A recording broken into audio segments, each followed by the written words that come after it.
বনানীর গল্প চ্যানেলে সবাইকে স্বাগত। আমি বনানী, পড়ে শুনেছি বিভূতিভূষণ বন্দ্যোপাধ্যায়ের গল্প সমগ্র। আজকের গল্প নয়। সেদিন হাওড়া স্টেশনের ট্রেনে ঢুকে দেখি কামরাতে আদৌ ভিড় নেই। সকালের ট্রেনে কামরা অনেকটা খালি পাওয়া যায় বটে। নিজের ইচ্ছামতো বিছানা পেতে নিয়ে বসেছি। এমন সময় একটি বৃদ্ধ মুসলমান একটি শিশুকে কোলে করে ঢুকলো এবং আমার বিছানার অদূরে বসলো। খবরের কাগজ পড়বার ফাঁকে খবরের কাগজের ওপর দিয়ে ওদের দিকে চেয়ে দেখলাম। এমন একটি দৃশ্য আমার চোখে কখনো পড়েছে কিনা সন্দেহ। বৃদ্ধ মুসলমান পরম যত্নে শিশুটিকে কোলের মধ্যে আঁকড়ে রেখেছে, কিন্তু শিশুটির চেহারা দেখে মনে হলো বেশি দিন পৃথিবীর আলো বাতাস ওকে ভোগ করতে হবে না। শুধু কখানি হাড়ের ওপর চামড়া দিয়ে ঢাকা, মাংস আদৌ নেই বললেই হয়। সেই জন্য হাঁটুর ও পায়ের নিচের চামড়া কুঁচকে জড়ো হয়ে এসেছে। মাথার চুল উঠে যাচ্ছে, মাথার চারিদিকে বড় বড় 7-8টি ঘা, ওষুধের তুলো ল্যাপটানো রয়েছে। এক্ষেত্রে আমরা যেমন করে থাকি তাই করলাম। কড়া সুরে বললাম, সরে বসো না বাপু, একেবারে ঘাড়ের ওপর কেন? গাড়িতে যথেষ্ট জায়গা তো পড়ে রয়েছে। বৃদ্ধ মুসলমানটি আমাকে বলতে পারতো অনায়াসেই, কেন মশাই, আপনার বিছানাতে আমি বসিনি তো, তফাতেই তো বসে আছি। তবে সরে বসতে বলছেন কেন? টিকিট করে আপনিও যাচ্ছেন, আমিও যাচ্ছি, আপনি সরে বসতে বলবার কে? কিন্তু এক্ষেত্রে যেমন সাধারণত হয়ে থাকে, লোকটি সরে বসলো। আমি আবার আমার খবরের কাগজে মন দিলাম। একবার গাড়িতে ফেরিওয়ালা উঠে বিস্কুট ফেরি করতে লাগলো। মুসলমানটি শিশুকে 2খানা বিস্কুট কিনে দিলে, আর একবার তাকে চানাচুর কিনে দিলে। আমার মনে হলো আমার নিজের ছেলে হলে তাকে এই রুগ্ন অবস্থায় কি আমি বিস্কুট চানাচুর খাওয়াতাম? কিন্তু মুখে কোনো কথা ওকে বলিনি। যা খুশি করুক, আমার বলবার দরকার কি। একবার চেয়ে দেখি আমার বিছানার কাছে এসে বসলো কিনা। কি কুৎসি কদাকার হয়েছে দেখতে ছোট ছেলেটি। ইতিমধ্যে অনেকটাক্ষণ কেটে গিয়েছে, গাড়িতেও লোকজনের যথেষ্ট ভিড় হয়ে গিয়েছে।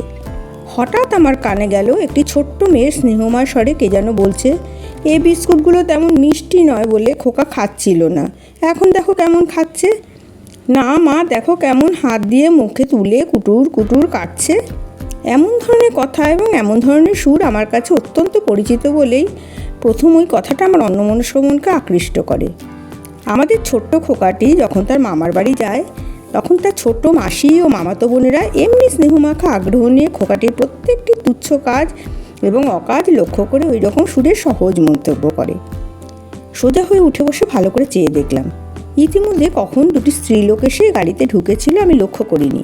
একটি তরুণী বধূ, মলিন শাড়ি পরনে, রুক্ষ চুল, মুখশ্রী সুন্দর, চোখ দুটিতে পল্লী প্রান্তের শান্ত অবসর। বধূটির পাশে আধা বয়সী একটি থান পড়া স্ত্রীলোক, কিন্তু এর রং কিছু ফর্সা, তরুণীটির রং কালো। দুজনেই থলে নিয়ে চলেছে এই ট্রেনে চাল আনতে। এরা সম্ভবত উঠেছে বাগনান স্টেশনে, যাবে বোধহয় ঝাড়গ্রামে। প্রত্যেক স্টেশনে দেখছি চাল আনবার জন্য পল্লীর গরিব মেয়েরা ভিড় করে উঠছে। কোথা থেকে এরা চাল আনে তা ঠিক বলতে পারবো না। এর দুটিও সেই দলের লোক। এদের সঙ্গে 8-9 বছরে খাটো কাপড় পরা খুকিটি বোধহয় আধা বয়সী স্ত্রীলোকটির মেয়ে। তরুণী বধূটি জিজ্ঞাসা করছে বৃদ্ধ মুসলমানটিকে, সেখানে তারা বুঝি রাখলে না? এদের আগের কথাবার্তা আমি শুনিনি। কারা রাখলো না, কোথায় রাখলে না, এসব কথা নিশ্চয়ই আগে হয়ে গিয়ে থাকবে। বৃদ্ধ বলল, না গো, তাই তো ওকে নিয়ে যাচ্ছি। মা কতদিন মারা গিয়েছে বললে? এ তখন 7 মাসের। শুনেই মেয়ে দুটি পরস্পরের মুখের দিকে চাইলে। তরুণীটি বললে, আহা। অন্য মেয়েটি জিজ্ঞেস করলে, এখন একে কোথায় নিয়ে যাবে? বাড়িতে নিয়ে যাচ্ছি।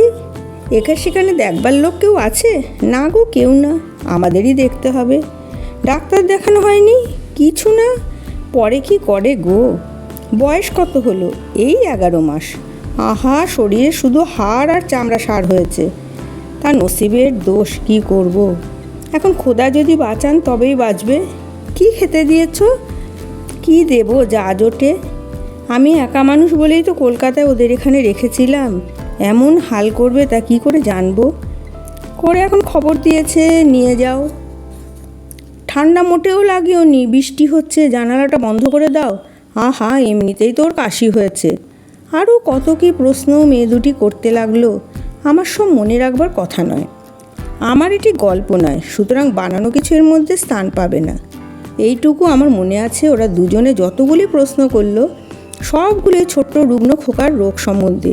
পথ্য সম্বন্ধে, ওর চিকিৎসা সম্বন্ধে, ওর ভবিষ্যৎ ব্যবস্থা সম্বন্ধে। একবার তরুণী বধূটি করে, আর একবার অন্য মেয়েটি করে। এ একবার, ও আরেকবার। যা কিছু প্রশ্ন সব ওই খোকাকে ঘিরে। আর ওদের চোখে, বিশেষ করে সে তরুণী বধূটির চোখে অদ্ভুত স্নেহভরা দৃষ্টি।